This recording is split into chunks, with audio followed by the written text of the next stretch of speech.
Okay, next up we have Daman Arora from Carleton University. He's going to talk about adding new data sources and resources to CloudStack Terraform provider. Let's give it up for Daman.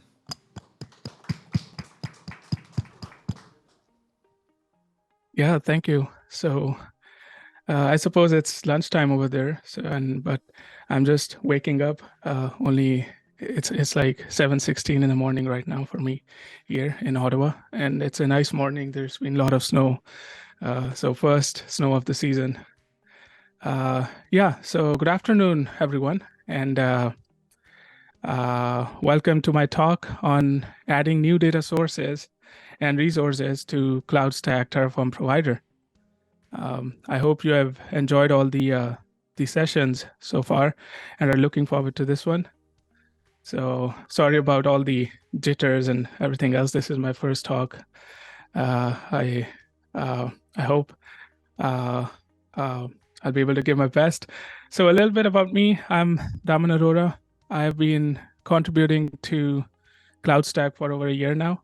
My most recent contribution to CloudStack has been with the development of CloudStack Terraform provider, and that was through the Google Summer of Code this year.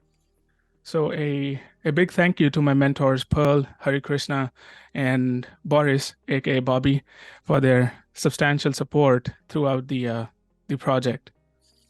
Yeah. So I guess that since we are all here at CloudStack Collaboration Conference, it's safe to assume that everyone knows what CloudStack is. So I think we can start by answering another important question, which is, what is Terraform?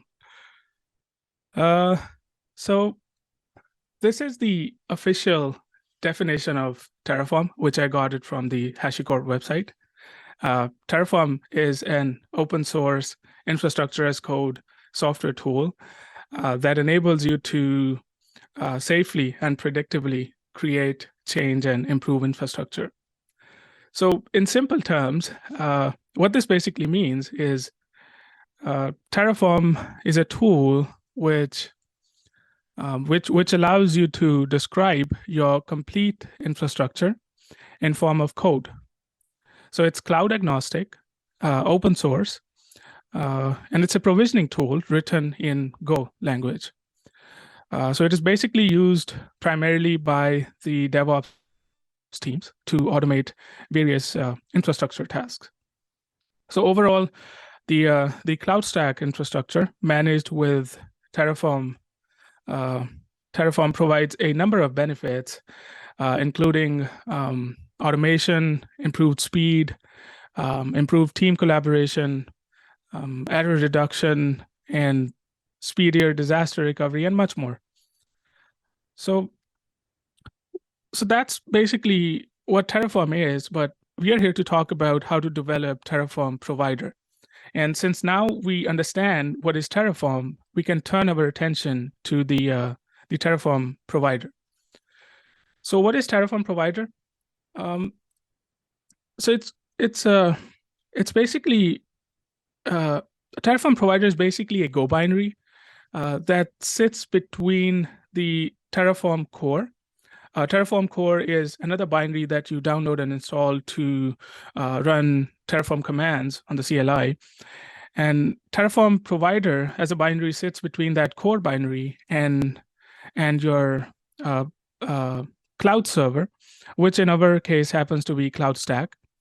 And the provider is responsible for talking to the upstream API to provision or manage resources. So yeah, the Terraform core binary that you install on your machine is simply just a CLI tool, which does not talk directly to the cloud server, but relies on this Terraform provider plugin over gRPC. And this is exactly what I worked on for CloudStack during my GSoC project this year. And I'll demo how to do the same in the upcoming slides. But this here is a quick example of using CloudStack as a provider in the configuration file. and then trying to spin up a CloudStack instance called instance test A with those specifications. So yeah, so before we actually go any further, we should try to understand the difference between resources and data sources.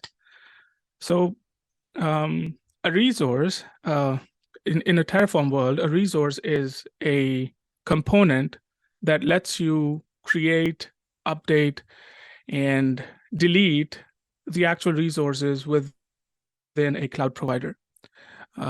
Yeah, so whereas a data source is also a Terraform provider component, but that is strictly read-only.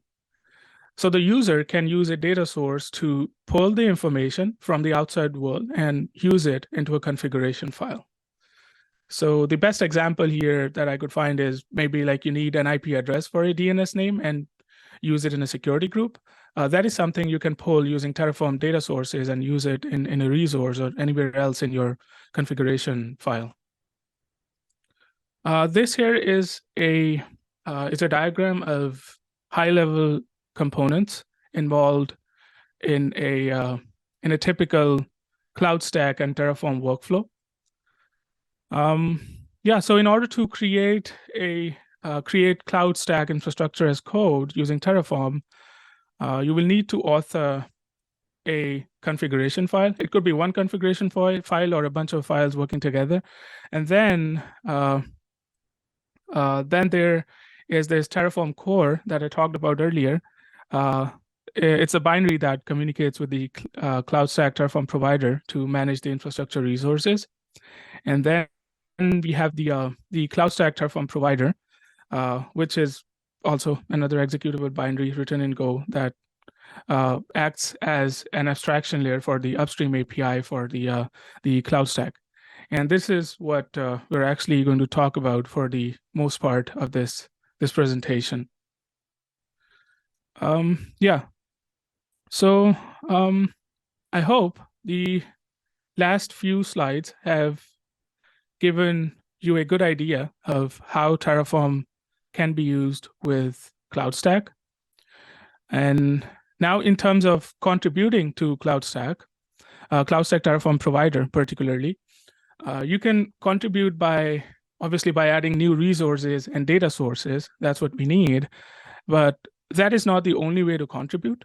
It is also possible to contribute by writing documentation, fixing a bug, or maybe adding new acceptance tests. So as a whole, the CloudStack community welcomes any kind of code or non-code contributions, and they're equally important to the project. So as this talk is specifically concerned with adding new data sources and resources, I'll just stick to that and go further showing you how to do it. Yeah, so to begin with, there are some prerequisites you will need to meet before you can contribute new resources and data sources to the provider. You don't have to be an expert in any of these, but you will definitely need to know the basics of Golang. If you are an expert Golang developer, then in my opinion, you might not like developing the CloudStack Terraform provider that much because it follows a lot of conventions and rules and snake casing, pretty much what you see in Ruby. And reason behind that, based on my research, has been that Go was actually developed by a bunch of Ruby developers. So yeah, there you go. Then after that, you will also need a fair bit of understanding of CloudStack Go, which is the upstream API to spin new resources in the CloudStack using Golang API. And then you will also need to know a little bit, well, not a little bit, I mean, you'll have to have a good understanding of Git and GitHub, enough that you can raise a PR and fork a repo and do the usual stuff. And last but not the least, you will have to be familiar with the Terraform workflow. Those are the 3 commands you will need for the most part: init, plan, and apply, and then HCL, which is HashiCorp configuration language to define the resources. as code. Yeah, so then the question comes, where do we start? For me, the way I actually started with the project was something like this. This is basically a high-level overview of the process I followed when I was getting started with making contributions. Yeah, so first I made sure that my development environment was set up. That's for any project that you want to contribute, that is where you start. You need to have a development environment set up so you can test your changes and then develop the project. Then we basically need to.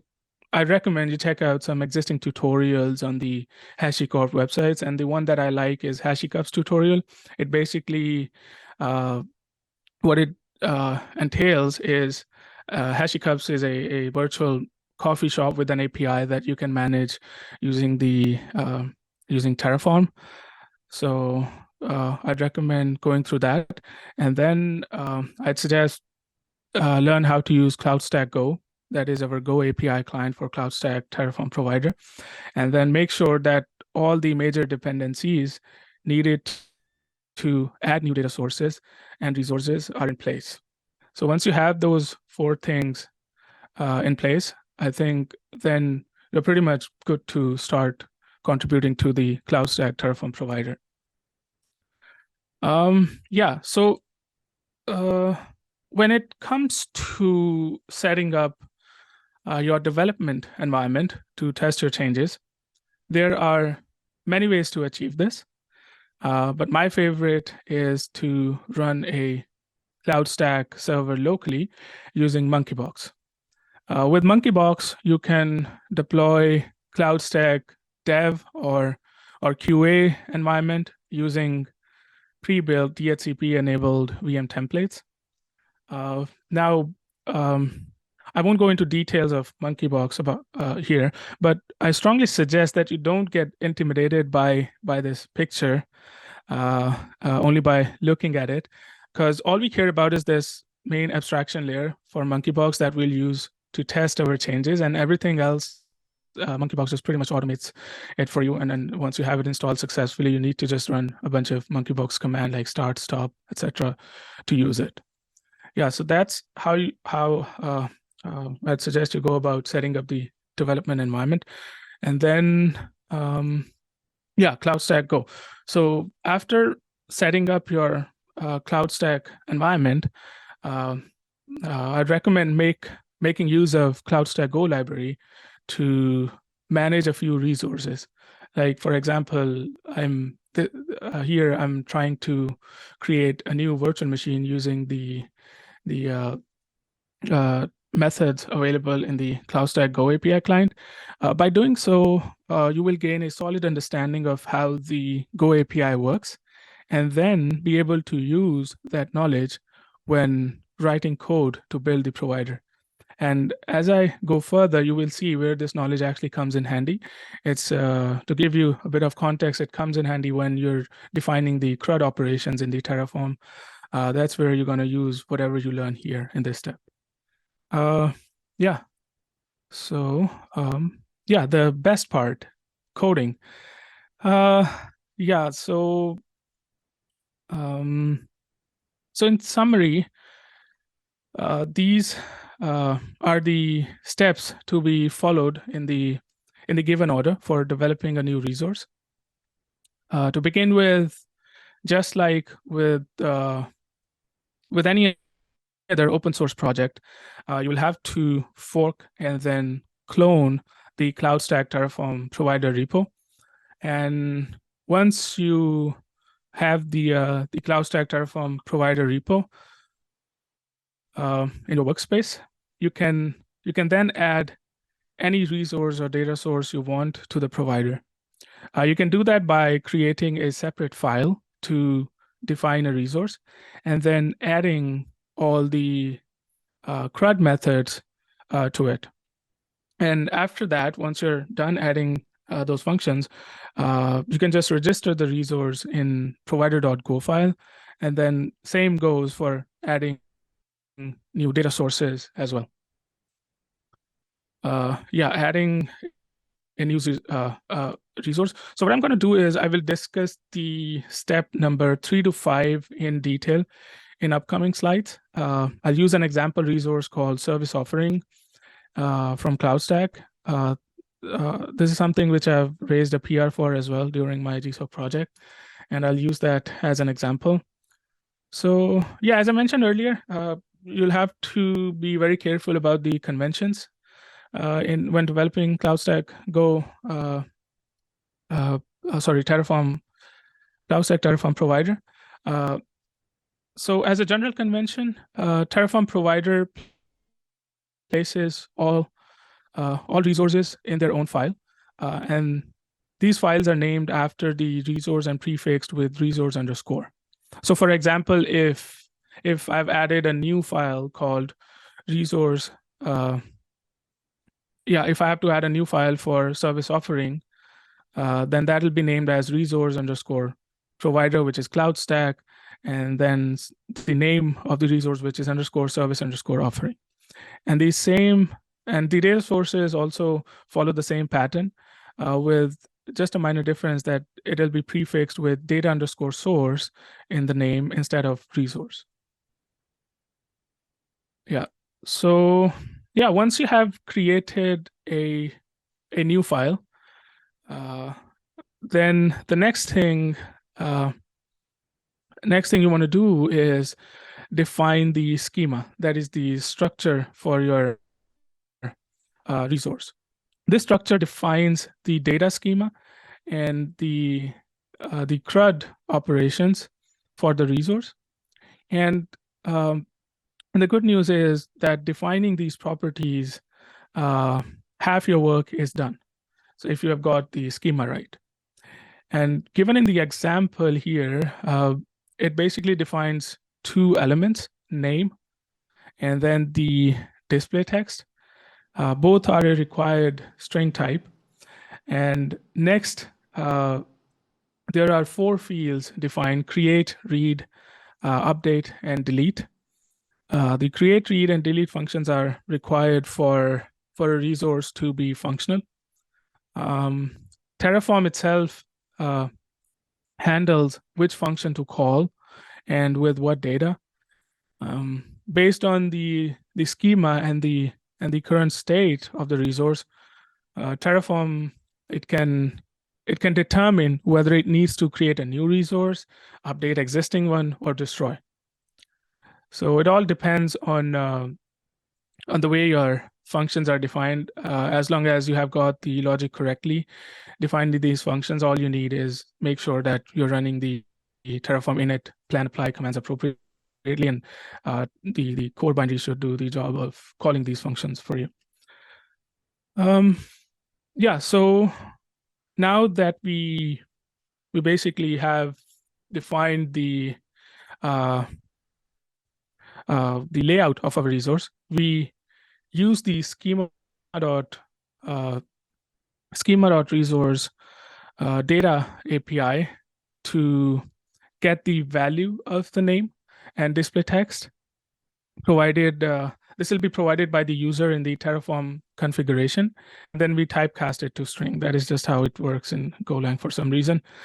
Not Golang, but for the way that the provider implementation is written in Golang. Next, we use that information to create a new service offering resource, and we do that by using the functions available from the CloudStack Go API. So this is where your CloudStack Go API knowledge comes in handy. Once a service offering is created, we basically use the setID, a built-in function to set an ID of the service offering in the Terraform state. Now the existence of a non-blank ID is what tells Terraform that a resource was created. If after creating a resource you don't set an ID to it, then while testing, you'll see that Terraform actually errors out and does not recognize as a new resource that you have created. So you have to be cognizant of this. This ID can be any string value, but it should be a value that can be used to read the resource again. So that's the create method. I won't go over the code for each and every method in detail. I think it's a bit redundant to do so, and of course the code is also for at least for this resource, it's also there on the GitHub. So if you're interested, you can take a look at it there. And yeah, and talking about these functions briefly, I mean, you can see that from the name itself, it's self-explanatory. They do exactly what their name suggests. The read callback is used to sync the local state with the actual state, the upstream API. And then delete is called to destroy the resource, and update to update an existing resource. Yeah.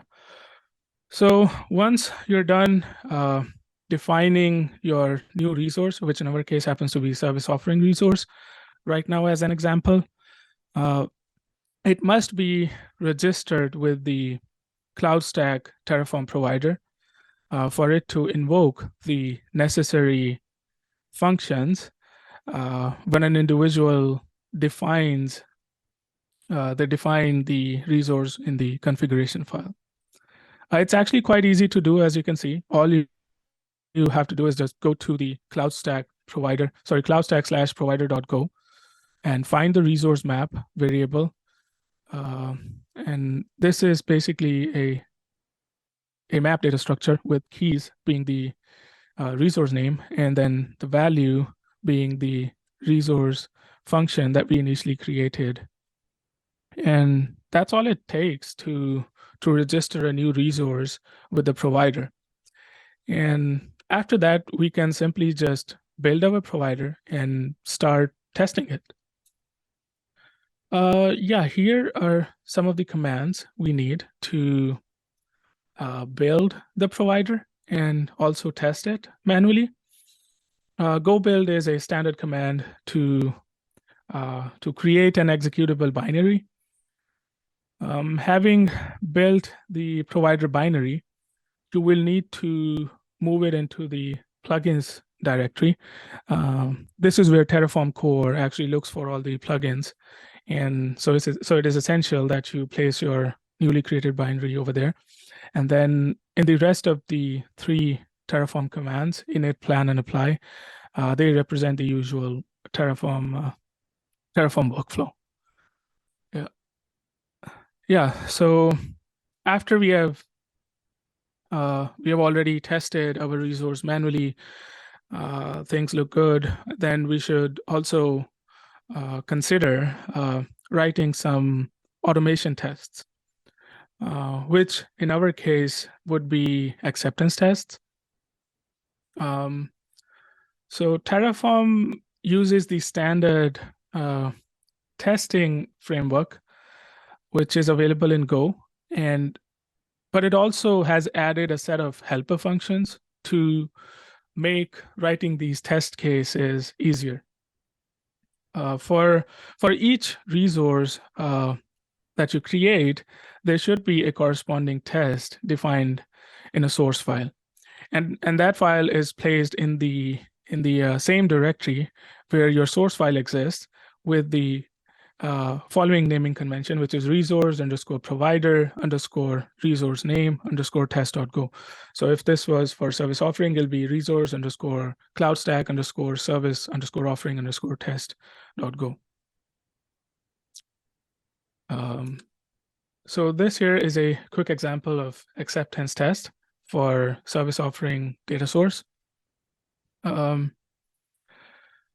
As you can see, it uses the testing package from Go, and it also uses the test case data structure in the test case data structure in the resource package of the Terraform SDK, and it has been used to define a single acceptance test. So some of the things that you see here is, again, a map data structure with precheck. Precheck is a callback function to verify any prerequisites for the test case. And then there is providers. This is basically to define the provider that you will be using for testing. Most of the times it would be sufficient to set the global variable to test ACC providers. Then it points to the default provider that's available. And that is most of the times enough. At least in CloudStack's case, it is. But there are some cases, some providers which use multiple Go binaries. In that case, you will have to define a couple of options here, and test ACC provider might not work. So after that, there is steps. This is basically the list of test steps that make up the test case. And each test step takes two fields: config, which is a Terraform config that defines the resource under test. And then there is check. That's a callback function that verifies that a resource has been created as desired. Besides that, there are many utility functions provided by the Terraform SDK to verify the desired state of the resources. One such function that we're using here is test check resource attr pair. It verifies that the named resources and data sources have the same state values when being checked against each other. So that is something you will check when you're creating a data source, because since data source is read-only, you want to make sure that whatever information is being pulled is also defined by the resource name. So that is how you write an acceptance test. And yeah, and last but not the least, once we have completed writing all this code, we can raise a PR to ask for a review and get it merged. So that's the where the CloudStack Terraform provider maintainer comes in and reviews your PR, gives you feedback, and that is also where I conclude my presentation. So you're welcome to share any questions or feedback you might have. Thank you. Thank you, Daman. Really interesting talk, and thank you for all the work you've sort of done on the provider. Yeah, no problem. Awesome. Let me ask if audience here has any question before we look into the online questions. Right. So I think we have one online question. I'll just read out to you, Daman. Which is, what are the missing things should we implement in the provider, the Terraform provider, to reach a level of availability for this provider to use with CloudStack? So I think what they probably want to know is, what do you think is missing and what should we work on? Yeah, I think the obvious answer to that would be try to cover as many resources and data sources as possible. Ideally, we would like to have all the resources covered. So far, I think we have a good amount of resources, but not enough data sources. When I actually started contributing, there were only 2 data sources that I saw, but I managed to extend the list to about, if I'm not wrong, anywhere between 14 to 20. So yeah, the ideal scenario to improve the usability of our Terraform, CloudStack Terraform provider would be to get as many resources and data sources in. Awesome. Really great to hear that, Daman. I hope we get, as you say, raise PR, and we hope more and more people will use it and report bugs and raise pull requests to exactly grow this further. Awesome. Okay. Any other questions from the audience? Going once. I think that's the talk. So thank you very much, Daman, the viewers online and audience here. Let's give Daman a round of applause.